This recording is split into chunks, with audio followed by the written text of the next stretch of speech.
The Mystery of Zhang Gong. Chapter 16. Wang Yan flipped through the files, carefully considering Molly N's case. Molly N, 25 years old, from Shu County, no parents or relatives, and lived in the capital for 5 years. Before participating in the imperial exams, he used the name East Lake Lay Buddhist to write plays for a living and earned a reputation for himself. Molly N died in his own bathtub, drowned, with many stab wounds on his body. After the coroner examined his body, it was concluded Molly N was first stabbed before the murderer pressed him into the bathtub and drowned him. This showed that person bore a deep grudge against him. Molly N was good at currying favor and flattery, allowing him to connect with many people. For fame and fortune, he also made bank runs on many people. The 6 people currently detained in the Ministry of Justice's prison all bore hatred against Molly N and may have perpetrated the murder that night. Note: bank runs, when clients withdraw their money from a certain bank because they feel it wouldn't function anymore in the near future. One of the suspects was Zhang Ping, from Nanji, Sichuan County, 21 years old, and arrived at the capital in the first month of this lunar year. Molly N once publicly reprimanded his improper moral conduct, stating how disappointed he felt being a scholar with him. Before the case of the Great Yellow Immortal, the name East Lake Lay Buddhist was meant to be on the script Zhang Ping wrote. Later, after the fatal case occurred, this matter also spread. In fear that people would say most of his plays were written by someone else, Molly N went around calling Zhang Ping an imposter. During this examination, Molly N's exam papers took over Zhang Ping's and became the last examinee to be selected, but there wasn't any evidence Zhang Ping knew about this. When the murder took place, Zhang Ping said he was sleeping at home. Wang Yan interrogated him, asking why for both fatal cases he was a suspect that was supposedly sleeping at home. Zhang Ping replied that both fatal cases occurred at night and he always slept early. On Zhang Ping's statement of confession, Wang Yan drew a circle before putting it aside. The second suspect was Gao Yanggui, from Jiangnan, Suan County, 32 years old, and lived in the capital for 6 years. He'd written many scripts for Molly N, but the remuneration he earned was only 10%, whereas Molly N earned 90%. Gao Yanggui wasn't indignant. Once, when he was drunk, he smashed Molly N's residence door. Gao Yanggui said on the night the murder took place, his wife was experiencing a stomachache, so he'd been helping his wife rub her belly. The only servant girl they had could testify. After the Ministry of Justice's investigation, they found out Gao Yanggui actually wasn't home that night. He didn't return home until the 5th watch of the night. He was even bitten by a wild dog in an alley, evident by the fresh teeth marks on his ankle. Note: 5th watch of the night, 3 a.m. to 5 a.m. Gao Yanggui refused to say where he went that night, hence he was taken to prison by the Ministry of Justice. Wang Yan looked at Gao Yanggui. His complexion was deep yellow and his spirit dispirited. The hairpins binding his hair and the shoes and socks around his feet were all new. The prison guard found a true love knot on his body and his clothes had the scent of a married woman's cosmetics and pomade. Gao Yanggui was most likely on intimate terms with the wives and concubines from a wealthy, influential family, and dared not tell the truth. Wang Yan dismissed Gao Yanggui's file and threw it in the trash. The third suspect was Han Weihuan, from Jiangnan, Jiao County, 24 years old, and just arrived at the capital on the 2nd month of the lunar year, a failed imperial examination examinee. He was on intimate terms with the dancer Ying Lian from the Jade Willow brothel, but later she was embraced by Molly N and refused to meet scholar Han. Han Weihuan forcibly entered the brothel and had a face-to-face conflict with Molly N. Molly N ridiculed Han Weihuan for having no money yet still wanting to visit prostitutes. Han Weihuan cursed Molly N, cursing him to not die a peaceful death. After the list was posted, Molly N selected and Han Weihuan failed. Han wildly bellowed that the heavens were unfair. People like Molly N clearly deserved to die, so why did he have such a good fate? Han Weihuan said on the night the murder took place, he, Chen Zhou, and Lu Zhonghe, 2 other failed examines, were drinking by the lake. But because all three of them bore hatred against Molly Ann, it couldn't be ruled out they were accomplices, hence they couldn't mutually testify for each other and were currently squatting together in the prison. The fourth suspect was Lu Zhonghe, from Huaisheng State, Lu County, 26 years old, and arrived at the capital in the 12th lunar month last year. He also failed the imperial examinations. As a teenager, scholar Lu caught alopecia. Before 30, his head was already completely bald. Usually, his head was covered, not daring to let others know. He secretly went to a physician once and happened to encounter Molly Ann, who then knew his secret. Lu Zhonghe had another shortcoming: whenever he was anxious, he'd start stuttering. At a certain literary meeting where he was going against someone for a poetry recitation competition, on the third verse of his singing Spring Fist poem he suddenly became anxious and activated his stutters. He read, "Deceptive Chang Ett tread on the moon." He became a widely spread joke. Molly Ann liked to use other people's verses in his literary works. He altered a few verses from Lu Zhonghe's poem and used them in a play.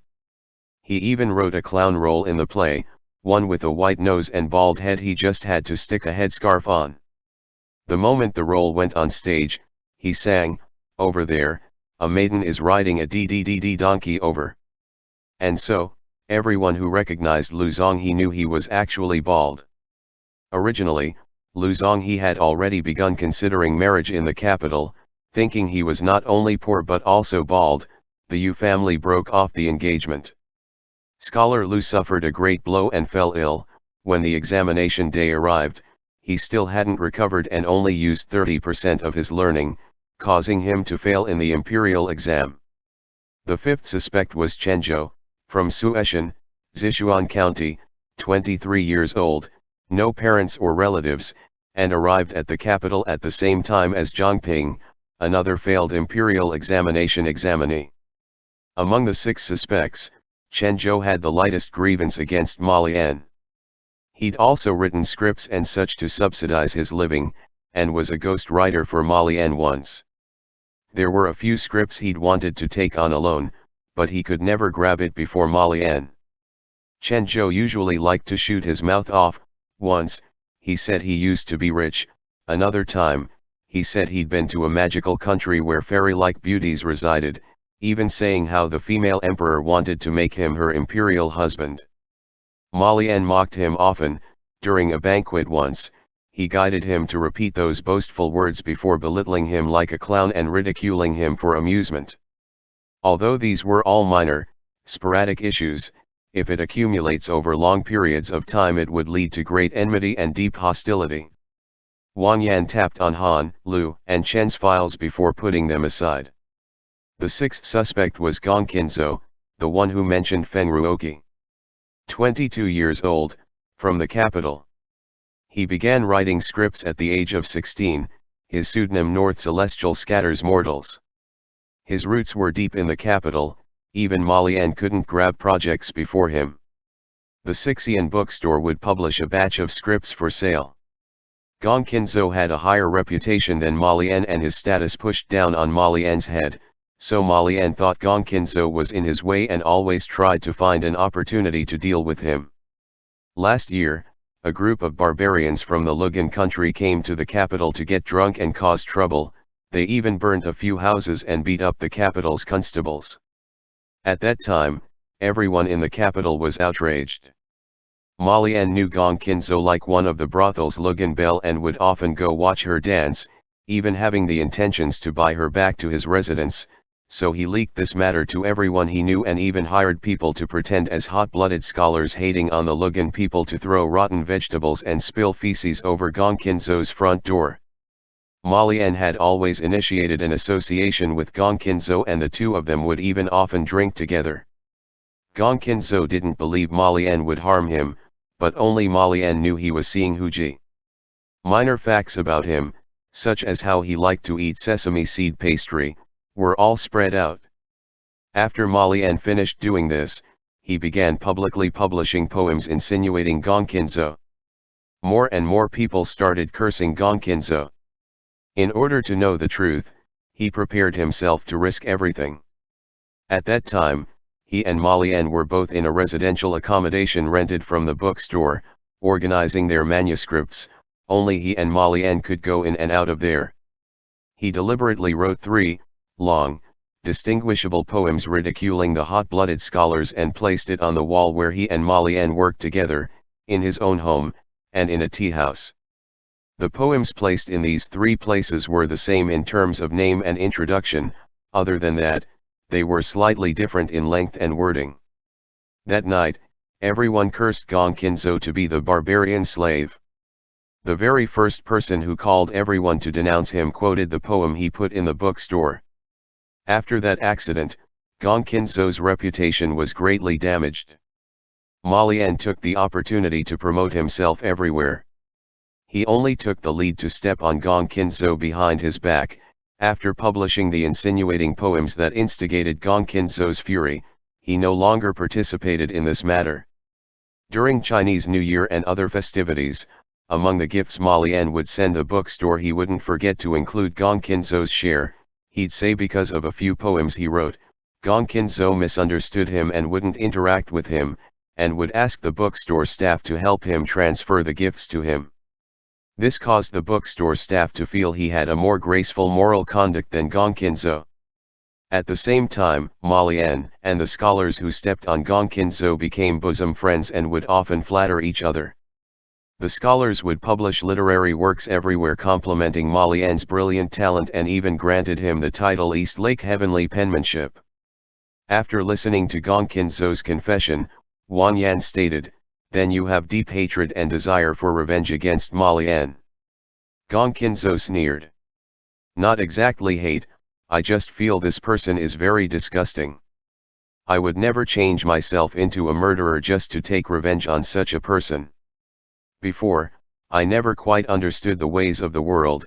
After that matter, I gained practice and experience and benefited from it.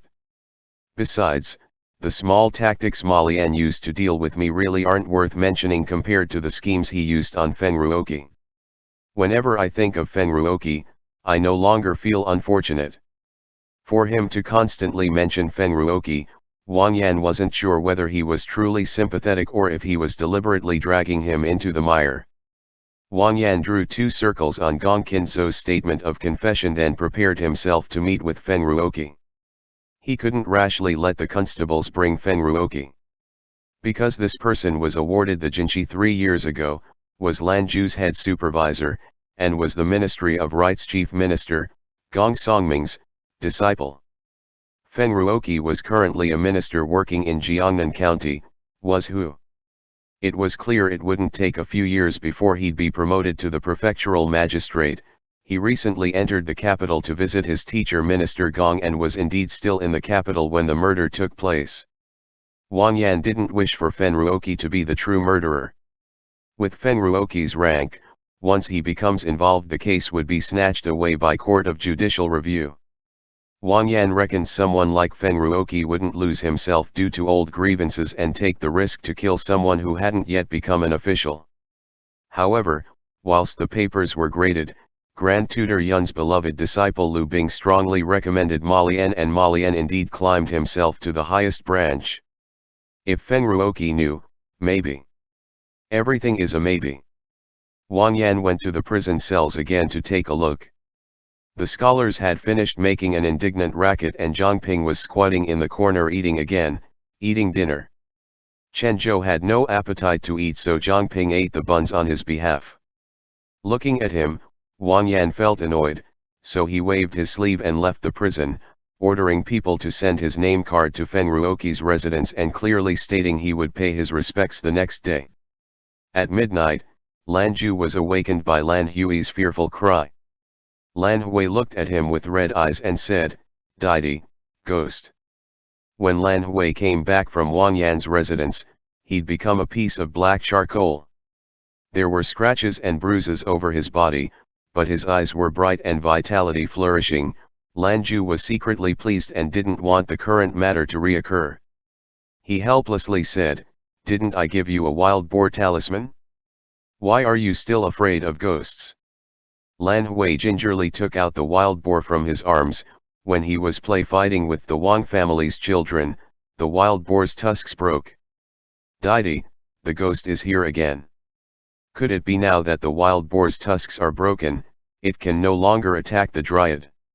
Lan Ju could only let Lan Hui sleep in his room one more night.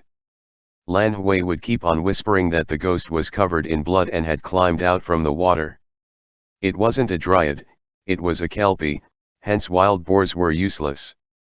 The next day, after court, Lan Ju immediately went to a jade store and ordered a jade cat for Lan Hui.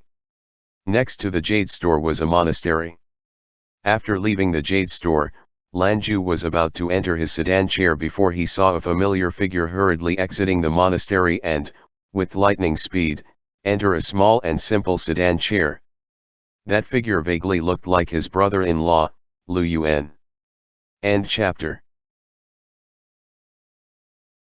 The Mystery of Zhang Gong.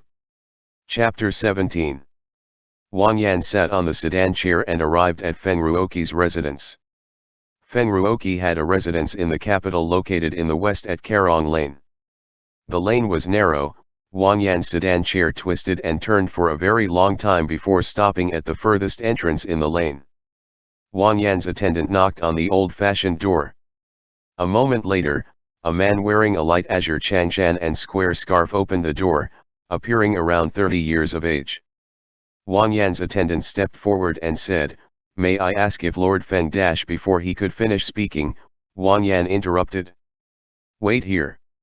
He directly pushed open the door and entered the courtyard. The man locked the courtyard doors. Wang Yan cupped his hands and smiled. Lord Feng lives quite simply. Living in this small courtyard, you don't even have a servant. The man bowed in salute. Thank Assistant Minister Wang for your praise. This is my old residence. Although I won't be staying in the capital for long, it's more convenient to stay at my own home than elsewhere. I knew Lord Wang would come today, so I sent away all miscellaneous individuals to make it more convenient for your questioning. Wang Yan turned the screen wall and followed Feng Ruoqi's fragmented and colored stone pavement path. Feng Ruoqi led Wang Yan into the front hall and invited him to sit on the seat of honor. I know Assistant Minister Wang is here today because the examinee Ma Lian has been murdered. There were some grievances between Ma Lian and me before, but they are all trivial matters from the past. Besides, the night Ma Lian was killed I was at my teacher Lord Gong's home and conversing with him for an entire night. Wang Yan accepted the teacup Feng Ruoqi offered and took a sip. The tea had already been prepared and was neither hot nor cold, it was perfect.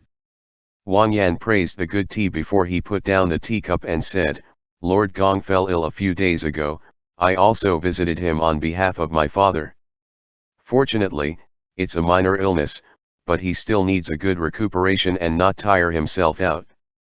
Feng Ruoqi gently sighed, teacher is at an old age. Many times he'd devise a plan to retire on account of old age and return to his hometown, but because the Emperor, Empress Dowager, and Prince Huai all urge him to stay, he's unable to do so.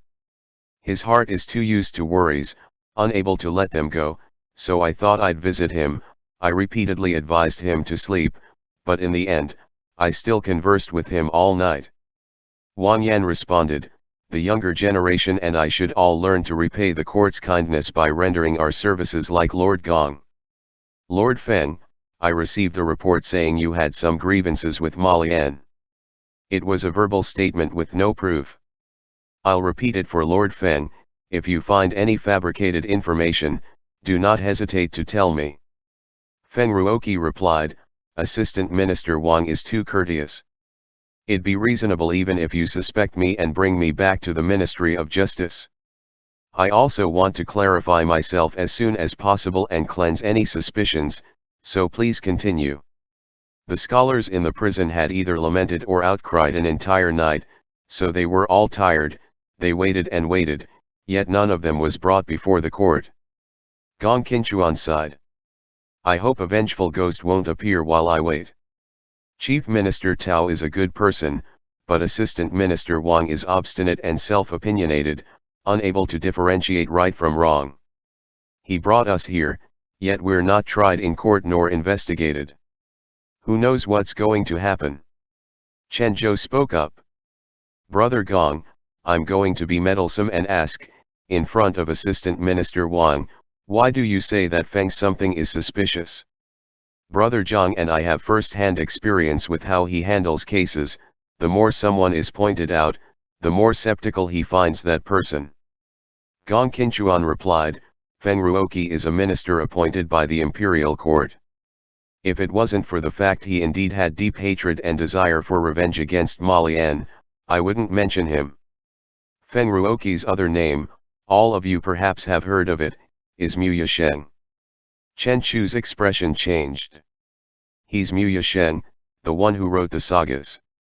This person's reputation is not that good. Zhang Ping turned over on the pallet. All the scholars had their ears pricked up. Gong Qinchuan sneered. The work that raised Ma Lian to fame was copied from Mu Yasheng's sagas, and Mu Yasheng's reputation was ruined in the hands of Ma Lian. He couldn't even write essays anymore. Tell me, do you think he hates Ma Lian? Feng Ruoqi had loved to read sagas since childhood. He especially admired Red Leaves in Western Hills, Top Drinker, etc., so he picked up his pen and also began writing sagas. He even gave himself a name, Mu Yasheng. Note: Mu Yasheng, the first character of the pseudonym means admire. The last two characters of the pseudonym can be found in Red Leaves in Western Hills. Feng Ruoqi's pseudonym expresses his admiration for Red Leaves in Western Hills. Feng Ruoqi wrote a number of sagas. The writing was stiff and the plots artificial. In addition to his fast writing and the sheer number of sagas written, he earned himself a bad name. When Ma Lian first began writing scripts, he used Feng Ruoqi's sagas plots and verses. The Baxia troops leader Bai fancied the script and used it for a play. Troop leader Bai even recommended it to the owner of Sixian bookstore for them to publish and sell it. Troop leader Bai invited some scholars to help list the play as a recommendation, including Feng Ruoqi. Ma Lian claimed to have admired Feng Ruoqi, which was why he used his essay. Troop leader Kui felt if Feng Ruoqi was to recommend him, there'd be a gimmick that'd improve both parties' reputations. But Feng Ruoqi was a narrow-minded person and didn't know how to appreciate favors. The play was arranged for an audition. Some people said Ma Lian had turned Feng Ruoqi's plain text into beautiful jade. In addition, Ma Lian had written a romance play. The protagonist was a maiden trapped in Jianghu. Many men were foolishly and madly in love with her. Ma Lian used some expressions and verses Feng Ruoqi wrote for his swordsman characters to describe the maiden who turned all living things crazy. Feng Ruoqi was furiously agitated and condemned it. How dare a flirtatious, unrestrained woman who could only stroke her hair coquettishly be crowned with the title hero and act ostentatiously? What is this? It's dirtying my work. Ma Lian invited public contempt from those jealous of him for having his script fancied by a big troop and allowed them to take advantage of Feng Ruoqi's words to criticize him. Troop leader Kui was extremely irritated, so he and Ma Lian scolded Feng Ruoqi at the feast. Mu Yasheng was poor and pedantic, was given face but didn't want it, wrote sagas, hence would never be fit for the elegant hall of artworks in this lifetime. When this play was sung, it became known to all realms. At that time, he still wasn't the piece of mud East Lake lay Buddhist. He used his essay only because he thought highly of him. Did he consider himself Li Bai or Du Fu? Li Bai and Du Fu's poems are quoted daily, yet we don't see them crawling out of their coffins to bite people. Note: asterisk given face, means shown respect. Asterisk not fit for the elegant halls of artworks, an idiom meaning unpresentable or unrefined. Asterisk Li Bai and Du Fu, both extremely well-known poets from the Tang dynasty who were also friends with each other. Li Bai was known for his romantic poems whilst Du Fu for his realist poems. After the play came out, Ma Lian won a lot of reputation, but many people would continuously mention how he copied Feng Ruoqi's essay. Ma Lian was very annoyed by this. When he didn't have a reputation, Mu Yasheng was a very useful stepping stone. Now that he had fame and fortune, Mu Yasheng had become a thorn in his flesh that needed removing. He stepped on the leading Mu Yasheng, but he himself couldn't be stepped on. For the sake of his future prospects, he had to deal with Mu Yasheng. If Mu Yasheng stopped writing and his essays were quietly destroyed, his writing would become Malian's. Even if he couldn't stop Mu Yasheng from writing, he had to ruin his reputation. The best result would be everyone yelling and beating him, so even if he used his writing, it'd be considered an act of enforcing justice on behalf of heaven. These verses were meant for Malian's use, he'd never let Mu Yasheng waste them in vain. Thus, troop leader Kui took out his money whilst Malian hired some people to take all of Feng Ruoqi's essays. He carefully studied each of them, even if it was an egg, he wanted to pick out a fishbone from it. But Feng Ruoqi was very cautious, even if there were quotes in his essays, they were from thousand-year-old classics. No flaws were found. Note. Asterisk pick fishbone from an egg, an idiom meaning to deliberately find fault with something or someone faultless. At this time, the heavens threw an amazing opportunity at Malian. Feng Ruoqi actually came from a poverty-stricken family. The fee he was paid as an author to write the sagas were low, so he would help collate entire manuscripts at Songshi bookstore, who published his sagas, to earn some subsidies. Songshi bookstore's owner had a nephew who also wrote a saga, so he let Feng Ruoqi collate and recommend it. So, Feng Ruoqi helped his nephew polish his essay and wrote a recommendation letter. He didn't know the saga was actually copied from another person. After the nephew's saga was listed, not many copies were sold and nobody found out it was copied. However, it was this issue that flared up. More than a year later, because Malian couldn't find any evidence against Feng Ruoqi, he found the essays he'd recommended before and happened to find this one. Malian rejoiced. He immediately found the victim who got copied and informed him of this matter. This saga was collated and recommended by Feng Ruoqi, how could he not see it was copied? Maybe it was Feng Ruoqi who taught the nephew this, so there wasn't a need to find the nephew or the bookstore, he just needed to bite into Feng Ruoqi and demand an explanation. The victim wanted to rely on Malian and the zealous people who shared the same ideals to help him appeal for justice. He did as he was told and bit into Feng Ruoqi, causing a large ruckus. Feng Ruoqi had hardships but couldn't reveal them, he felt wronged, yet couldn't sacrifice the nephew. He could only grit his teeth and take the blame. Malian found a few experts adept at imitating calligraphy and had them copy Feng Ruoqi's handwriting to write a statement intimidating the victim. They wrote how he didn't know what was good for himself, how dare he have the impertinence to challenge Feng Ruoqi. There were many of Feng Ruoqi's people at the Yamen prepared to sue this matter and find 100 barristers and lawyers to form a group. They'll mess with the victim so much he'd never rise up again. The statement circulated widely.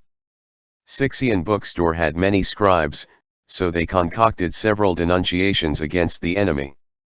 After releasing them, many people responded in succession. Troop leader Bai also arranged a few plays with his troop, dancing as they ridiculed how Mu Yasheng had 100 of his people to make complaints in the Yamen. For some time, everyone cursed the name Mu Yasheng and everyone mocked him. Even a 3-year-old child on the streets would sing, Mu Yasheng is abnormal, his waist rod hard and his tongue so long. He loves teaching people how to copy works, those who challenge him will get sued to death. His Yamen has connections and 100 people to make big complaints. Gong Qinchuan said, to be honest with you, one of the essays crusading against Mu Yasheng was written by me. The bookstore owner was entrusted by troop leader Kui. He even ordered us to curse Mu Yasheng until he had no face to live in this world, saying it'd be best to let him seek his own death. At that time I cursed Mu Yasheng. A few years later, the person impacted by Malian's malice is me. This can be considered my retribution. Since then, Mu Yasheng vanished without a trace, never appearing again. Wang Yan asked Feng Ruoqi, this is all I know, Lord Feng. Were there any discrepancies? Feng Ruoqi replied, there was a slight discrepancy. For the matter with the bookstore owner's nephew, Molly Ann wasn't the mastermind. On that day, I was at the bookstore doing some proofreading. There was someone there who wrote historical essays. Because of his usual ineptness, he offended someone from the bookstore.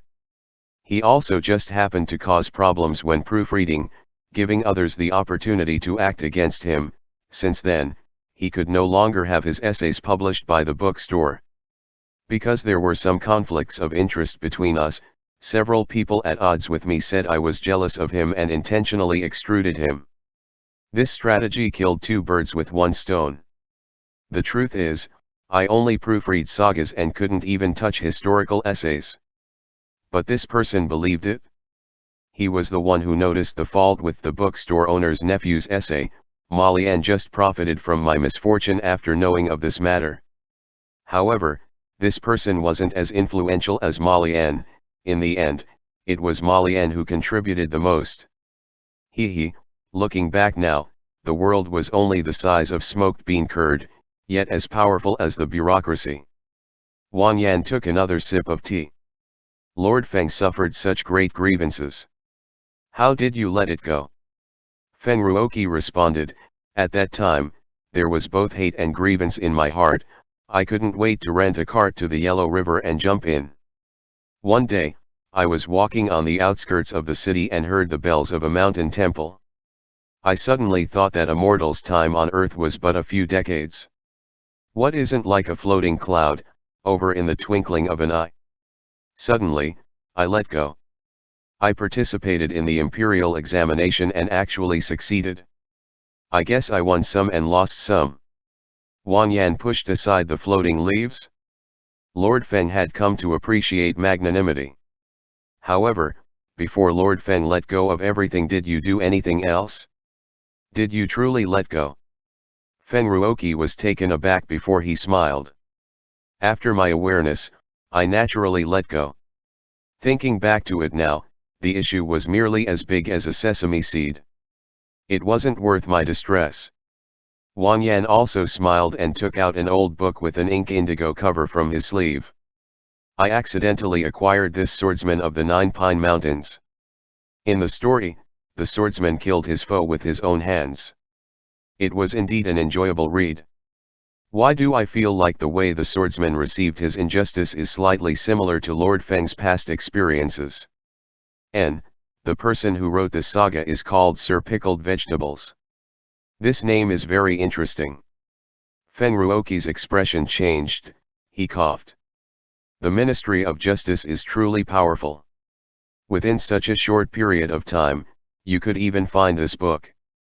I really can't hide anything from Assistant Minister. Sir Pickled Vegetables is my other pseudonym. I was the one who wrote this book. Wang Yan smiled. Oh? Hadn't Lord Feng already let go? How did this book come to be? Was Lord Feng writing this book to appeal for justice? To whitewash? Or? Feng Ruoqi said, when I wrote this book, I still hadn't let go. It wasn't to appeal for justice, nor could it be to whitewash. Molly Ann was such a sinister individual, I would never dirty my hands to retaliate against him. So, in the story, I wrote him as a corpse as a way to vent my anger. Wang Yan lowered his eyes and patted the book. So, Lord Feng let go after venting your anger. Feng Ruoqi replied, actually, one more thing happened after. One day, after writing this book to vent my anger, I visited a tea house and encountered a young man and another youth. When discussing this book, the young man said it was a pity, this could have been a good book, but the person who wrote this book held resentment. Written wasn't a chivalrous swordsman as he didn't have a chivalrous demeanor. The other youth said if one worried excessively over every minor matter, how could they truly see the land under heaven? After hearing those words, my mind suddenly opened. I traveled to the outskirts after this. Later I learned the people I encountered in the tea house were actually our current emperor and Prince Huai. I unexpectedly received the teaching of the emperor and Prince Huai. Since then, I've made a determined effort to study and participate in the imperial examinations, committing myself to render my services to our nation. Wang Yan let out a sigh. I truly envy Lord Feng. It's all thanks to my father that I'm now sitting in my current position. I still haven't received the Emperor and Prince Huai's personal teaching. I'm truly despised by good fortune. Someday, I'll also write a saga. My pseudonym would be Sir Steamed Cornbread. Lord Feng, what do you think? Feng Ruoqi hurriedly stood up and bowed. Assistant Minister Wang is teasing me. Anyway, the person with the most suspicions is Feng Ruoqi. Gong Qinchuan sat beside the pallet. The swordsman of the Nine Pine Mountains coincides with what happened that time. It had to be written by his pseudonym. The sinister villain, Lu Tiou, was wounded with cuts and bruises all over by the demon cult's hidden weapon and begged the swordsman to rescue him. After the swordsman pulled him up the cliff, he even wanted to push the swordsman off the cliff. In the end, with the swordsman's palm of wind, he fell off the cliff. Isn't this similar to the way Ma Lian died? Brother Zhang, you have a good brain that can solve cases. Don't you think this is too coincidental? Zhang Ping pondered for a moment before cautiously saying, not enough evidence. Gao Yang Gui said in a low voice, I think it isn't Feng Ruoqi. Ma Lian, AI, died strangely. As far as I know, he used some crooked methods to succeed in this imperial examination. Have you guys ever heard of Daoist talismans? When Wang Yan returned to the Ministry of Justice, the Secretariat greeted him and asked if this trip yielded any results. Wang Yan replied, yes. He was a little troubled. So far, Feng Ruoqi was the biggest suspect in this case. At first, Wang Yan had wanted to find evidence he was innocent, but when listening to his defense, the longer he listened the more suspicious he felt. Feng Ruoqi's words were vague. He raised the matter with his teacher Gong Songming, expressing he had no chance of killing Ma Lian. He even used the Emperor and Prince Huai as proof he wouldn't envy Ma Lian for seeking connections with Grand Tutor Yun and possibly overwhelming him career-wise. To desperately remove suspicions like this caused him to appear less innocent. In addition, his teacher was Gong Songming. He had peers in the Ministry of Rights that had opportunities to stuff that note on the Ministry of Rights door. The Secretariat said, another case had just been reported. The Chief Minister personally received it. A strange matter occurred within Lord Lu Yuan's family. Wang Yan's mind was filled with his big case, so he casually responded with an "oh." The Secretariat looked around before lowering his voice. This case is truly haunted. Lord Lu obtained a brush pot a few days ago, said to have been bought at the ghost market. After he brought it home, a series of odd things happened. This morning, that brush pot just gratuitously turned into a pile of ashes. End chapter. The Mystery of Zhang Gong. Chapter 18. Wang Yan said, what do you mean haunted? It's obviously a person playing tricks. Secretariat Jiao's expression turned dignified. But, my lord, it is said the brush pot was locked in an empty room with the doors and windows locked well. It's a hidden chamber. If it's a person playing tricks, then how did they do it? Wang Yan laughed with a sneer. Hidden chamber my ass. The person had already gone in and replaced the brush pot with ashes. How can it still be called a hidden chamber?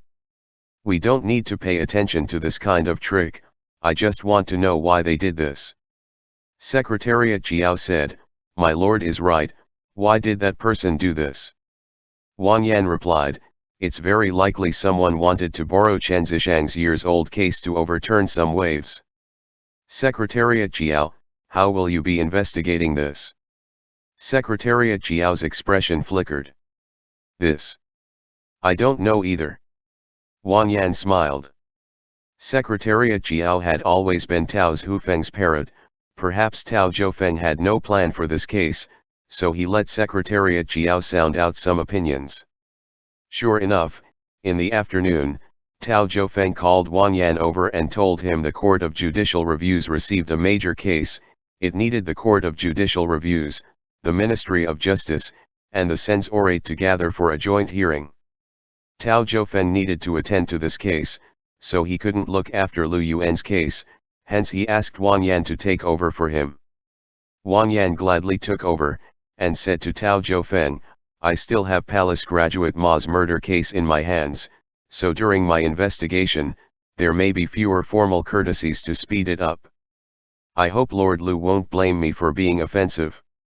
Tao Zhoufeng replied, Don't worry, Lord Lu Yuan has a good temper. If you found the truth earlier, he'll be more at ease. This swift and decisive style is your strength, display it well. Wang Yan said, Thank my lord for your praise, I'll definitely display it to my heart's content. The moment he exited the Government Affairs Palace Hall, Wang Yan immediately ordered his subordinate, Get Constable Bai to take someone to Lu residence and bring back the brush pot that had turned into ashes. Bring all the servants that have worked less than 7 years at Lu residence back to the Ministry of Justice. Then, appoint someone to visit the Ministry of Rights, tell them I urgently need the dossiers on Ma Lian and Chen Zhou. The Ministry of Justice's constables rushed to Lu residence whilst Secretariat Jiao arrived at the Ministry of Rights to transfer the dossiers. Lanju personally acquired the dossiers for Secretariat Jiao. Lanju guessed the reason why Wang Yan only needed Ma Lian and Chen Chu's dossiers was because he wanted to investigate whether Ma Lian's murder case was related to Chen Zishang's case from 6 years ago. 6 years ago, the main culprit behind the miscarriage of justice against Chen Zishang was Ma Hong. 6 years later, Ma Lian was murdered and one of the suspects were named Chen Zhou. Both had surnames Ma and Chen, such a coincidence was indeed suspicious. Only, Lanju faintly something was a little odd, if Lu Yuan was not willing, Tao Zhoufeng wouldn't have transferred this case to Wang Yan. The capital's magistrate Zhao and the Court of Judicial Review's Qing Dengxiu both had friendly relations with the Lu family, they were both specialized in solving cases, especially Dengxiu. A haunted brush pot couldn't be considered a big issue, so why did Lu Yuan report this matter to the Ministry of Justice and let Wang Yan investigate it? The constables leashed a long, majestic line of servants from the Lu residence back to the Ministry of Justice, attracting many people from the sidewalks to watch and tut in amazement. Assistant Minister Wang is truly worthy of being the imperial tutor's son, it's in his blood. He arrests criminals the same way his father recruited soldiers, in a bunch. Zhang and the others were still squatting in their cells. They saw the constables push a densely packed group of people and arrange a separate cell for each of them. Chen Zhou was surprised. Oh my lord, which case is this for? There are so many suspects. Several people were locked into a cell neighboring them. Chen Zhou moved closer to them to chat with them. How did you get in? Which case are you from? One of them replied dispiritedly, We're servants from the Ministry of Appointments Assistant Minister's residence. Our master bought a haunted brush pot a few days ago. The Ministry of Justice suspects we're the one making trouble, which is why they put us here. Chen Chu's spirit was instantly raised. How can a brush pot be haunted? That person looked around before lowering his voice. We're not too sure either. But we've heard that 1 year, our master sentenced someone unjustly and caused a scholar to die with grievances. This brush pot was used to hold his bone ashes. His vengeful spirit has come back to take revenge. Several scholars narrowed their eyes. Zhang raised his head from his bowl of porridge. Chen Zhou was shocked. Could it be Chen Zishang's case? Not long after the Lu residence's servants were put in prison, the Ministry of Appointments Assistant Minister Lu Yuan's sedan chair stopped outside the Ministry of Justice's entrance. Assistant Minister Wang, your swift and decisive style is truly admirable, but isn't it improper to arrest so many of my residence's servants and put them in prison? Wang Yan tossed down the dossier in his hands. Very well. Lord Lu, I suspect this case is related to Chen Zishang's case from 6 years ago and is implicated with another case on my hands.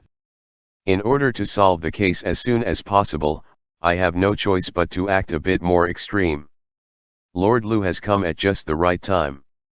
I just wanted to go pay my respects to Lord Lu and ask you something important.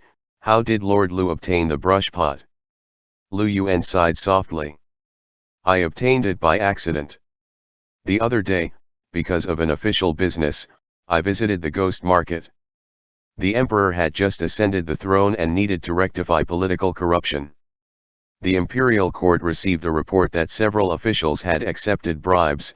Since they couldn't pile the valuables in their residence, they privately sold them. On the outskirts of the capital, there was a ghost market.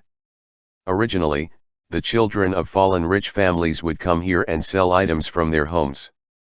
However, because they couldn't bear revealing their faces, they'd set up stalls late at night.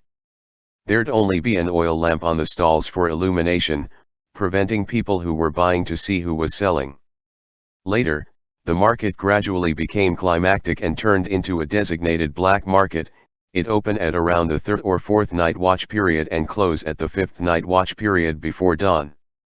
Note, third, fourth, and fifth night watch period, respectively, 11 p.m. to 1 a.m., 1 a.m. to 3 a.m., and 3 a.m. to 5 a.m. The censorate caught wind that this black market had become a specific location for officials to sell any bribes they received. Behind was the influence of manipulation. Lu Yuan and two other officials from the censorate and the Court of Judicial Reviews disguised themselves as ordinary citizens to explore the ghost market and sound out the situation. In order to disguise themselves properly, all three of them casually bought some small, cheap items from the stalls. Hence, Lu Yuan bought the brush pot in passing. Wang Yan asked, "Does Lord Lu still remember the appearance of the seller? Why did you choose to buy this brush pot?" Lu Yuan helplessly said, "None of the stall owners from the ghost market can be recognized. From their voice, they sounded like an adult man. I usually like collecting essentials of calligraphy and scholarship. At that time, I just happened to hear him calling out, so I went to take a look." Wang Yan frowned. "What other items were on the stall?" Lu Yuan replied, "Brushes, brush pots, ink slabs, fans, and such." Under the dim lighting, it was hard to distinguish good from bad. Only the brush pot was made from porcelain and whole. The price wasn't high either, so I bought it. Wang Yan asked, "When did Lord Lu find out there was something wrong with the brush pot?" Lu Yuan replied, "The brush pot I bought clearly had a landscape painting on its surface. After I returned home, it turned into a white porcelain brush pot and even had a crack. At that time, after Lu Yuan paid the money, the stall owner had used a black cloth to wrap the brush pot for him. When he brought it home and Lu Yuan opened the cloth bag, the brush pot's appearance had changed." Wang Yan raised his eyebrows. "What does Lord Lu think the crack looked like?" Lu Yuan responded, "It looked similar to a flowering branch." When Lu Yuan saw this white porcelain brush pot, he couldn't help but remember Chen Zishang's case from a few years ago. Chen Zishang's mother had been run over in front of the Ministry of Justice. The white porcelain brush pot that contained Chen Zishang's bone ashes in her arms unexpectedly didn't break. It rolled on the ground, causing the ashes to scatter all over the ground. The brush pot and bone ashes were stained with Mother Chen's blood. Whenever Lu Yuan had nightmares, he'd dream of the scene before waking up dripping with cold sweat. But in front of Wang Yan, he didn't say these things, he only said his wife found this slightly ominous. Women had no knowledge or experience, so he offered the brush pot to their Buddhist hall. Note, Buddhist hall, a family hall for worshipping Buddha. Wang Yan asked again, "Usually, can everyone enter the Buddhist hall?" Lu Yuan replied, "Only women can enter the Buddhist hall. Usually, my wife would burn incense while one or two of her maids cleans." On the second night the brush pot was offered to the Buddhist hall. Two maids cried to Madame Lu saying there was a flame in the Buddhist hall. Through the window, they saw a man's shadow and even heard a man's sigh. Lu Yuan personally brought their guard to check the Buddhist hall, but there weren't any traces in the Buddhist hall nor any sense of newly lit candles. Hence, Lu Yuan said it was complete nonsense and taught the maids a lesson. Unexpectedly, one day, while Madame Lu was chanting sutras in the Buddhist hall, she heard a man's sigh. Madame Lu was so frightened she'd sat paralyzed on the floor. Then, she heard an old woman's sigh. Madame Lu invited a senior monk from a temple to recite the sutra for releasing souls from purgatory and even had him make suppressing talismans and lock the Buddhist hall. Until this morning, when the brush pot turned into ashes. Wang Yan's coroner had tested the ashes brought back from Lu residence, they were indeed bone ashes. Wang closed the dossier and said to Lu Yuan, "Lord Lu, I have a tentative inference that this case should be related to Chen Zishang's case from 6 years ago. The strange things happening in your residence is someone deceiving you, however, the criminal hasn't hurt Lord Lu or other people and it's unclear what their intentions are, which was why I brought all the servants that began working at your residence at around the time of Chen Zishang's case to the Ministry of Justice. I also ask Lord Lu to carefully think about this, around Chen Zishang's case to this moment, excluding the issue with the haunted brush pot, have there been any suspicious people or strange events that occurred?" Lu Yuan replied, "After that case, I accepted responsibility and resigned from my post. I am indebted to His Majesty for not abandoning me and re-enabling me. My home affairs have always been managed by my wife and housekeeper, hence, I must go back home and inquire first before answering your question." He stood up and cupped his hands. "But Lord Wang is a nimble thinker and has sharp judgments, I hold endless admiration. I have to trust Lord Wang." Lu Residence's servants were locked up in prison, yet they still hadn't been brought to court for interrogation. Chen Zhou sighed. It seems Assistant Minister Wang's hobby is to arrest people and lock them in prison for fun. He was still complaining before several prison guards surrounding an officer wearing a blue robe walked to the door of their cell and opened it. Chen Zhou recognized the officer as Physician Kong. Physician Kong held a piece of paper and read, "Gao Yanggui, Gong Qinchuan, and Zhang Ping, the Assistant Minister has an order. You can all leave." The scholars were taken aback. Chen Zhou jumped off from his pallet. "What about me? Me, Brother Han, Brother Lu, why can't we go out?" Physician Kong was expressionless. "There's naturally a reason for why you can't leave." He waved away Zhang Ping and the others. "Quickly leave first." Zhang Ping climbed up, Chen Zhou pulled the corner of his clothing with a face full of tears. "Brother Zhang, last time it was you, this time it's me. After you leave, investigate the truth for me, you must get me out of here." Assistant Minister Wang even released Gong Qinchuan, yet he didn't release us. I think the Ministry of Justice is truly unreliable. Physician Kong's expression darkened, he pretended he didn't hear it and didn't bother bickering back. Gong Qinchuan grinned. The Assistant Minister distinguishes right from wrong with acuity, his mind naturally understands better than Brother Chen that I'm innocent. "I'll be leaving first, Brother Chen, take care of yourself." He patted Chen Chu's shoulder before shaking his sleeves and leaving. Zhang Ping consoled Chen Zhou with a few words before also leaving the cell. The weather was hot and stuffy. Zhang Ping had been locked in prison for a very long time, so his body has turned unbearably smelly. The flies on the street abandoned the filth in hidden corners and all came close to him. Zhang Ping walked out the Ministry of Justice's main entrance and lingered there for a moment. He recalled the gossip from Lu Residence's servants in the prison. How can our master not be afraid? That year, the vengeful spirit, Chen Zishang's mother was run over in front of the Ministry of Justice. Our master's sedan chair just so happened to arrive at the Ministry of Justice. It was truly tragic. I saw it with my own eyes. When that woman died, she was still holding her son's bone ashes, which'd been put in a white porcelain brush pot. It was the exact same brush pot master brought back. It was rolled in blood with the ashes mixed into it. At that time, my legs softened whilst master couldn't even leave the sedan chair for a long period of time. Zhang Ping had just left the prison before Chen Zhou, Lu Zonghe, and Han Weihuan were brought before court by Wang Yan. The constables brought the three of them to a silent room, they even brought in chairs for them to sit in and poured 3 cups of tea. Chen Zhou and the other two sat, trembling with fear. After Wang Yan sat on the seat of honor, he looked at them with an amicable manner. "I've read your statements, there's an issue I was never able to solve. The three of you failed the imperial examination and went to drink alcohol to drown your sorrows. Why did you choose to sit by the lake? Examinee Chen Zizhang had killed himself after suffering from false accusations 6 years ago. End chapter.